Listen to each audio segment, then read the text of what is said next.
Florida is recognized for 5 minutes. Thank you. Honorable gentleman from Arkansas, the distinguished French Hill, Chairman of the Finance Services Committee, I thank you very much. It's a pleasure for me to be serving with you in your committee.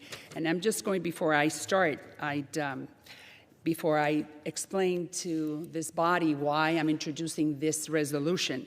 When I was a journalist covering stories for Univision Network, I interviewed many, many people who had lost their legs or their brothers or sisters in the middle of the ocean trying to get to Miami, and the sharks ate them up.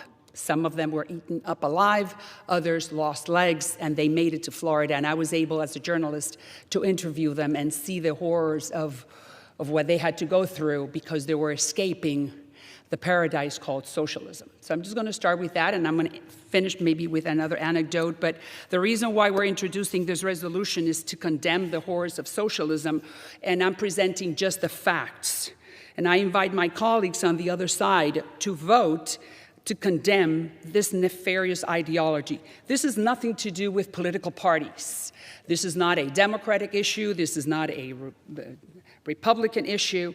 This is a moral vote against an ideology that has destroyed millions and millions of families. Many of them, I served those families in District Number 27, the heart of the city of Miami, the heart of the Cuban exile community, and now the Venezuelan community, and murdered more than 100 million lives, besides crushing hundreds of thousands of other families and individuals.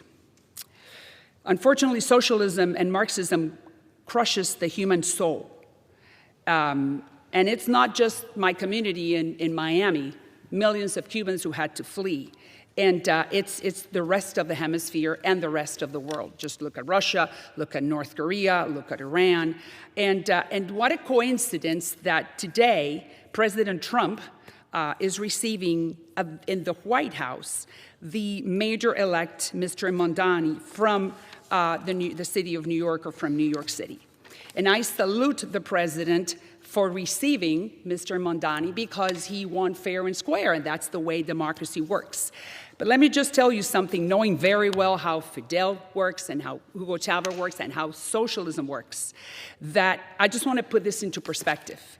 If it were to be the other way around, and Trump would have been the mayor-elect, and Mondani were to be the president of the United States, I assure you that there's no way that Mondani is going to receive Trump at the White House, period.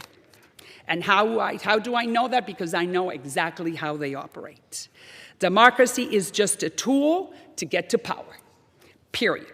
People who love freedom were just useful fools to be used in order to get to the business of power, which is all socialist, communist, whatever you want to call it. If it's not democracy and freedom and free market economy, it's just a bad ideology. And unfortunately, that's what they do to achieve power. They use us. Just look at Venezuela.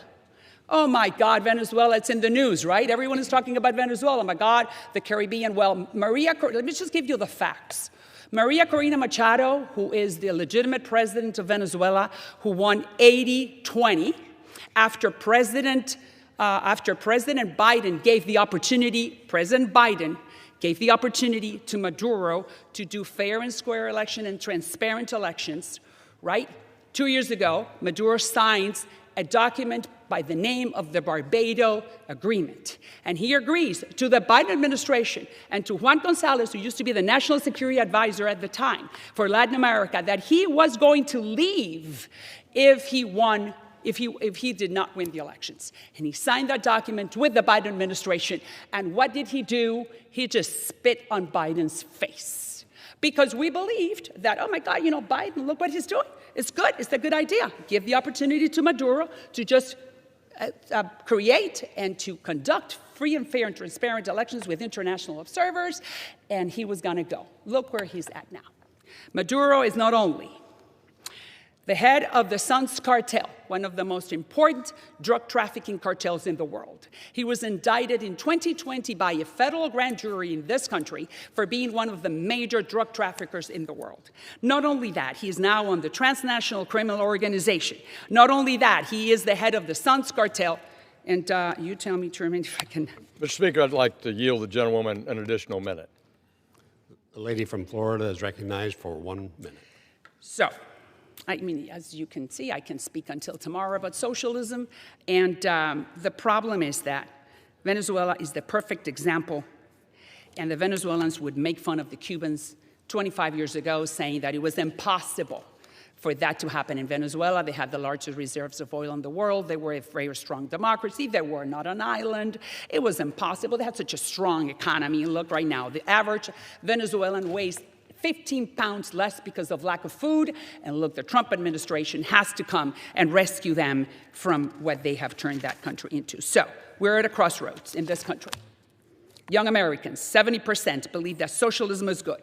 1 in 3 believe that government should control major industries. 1 in 4 says that we should abolish private property. It is my duty as a representative of District Number 27, the heart of the Cuban exile community, to tell this body it's time to denounce socialism in this country, because just like it happened to the Venezuelans, it could happen to the Americans. I yield back. I reserve, Speaker. The lady from Florida.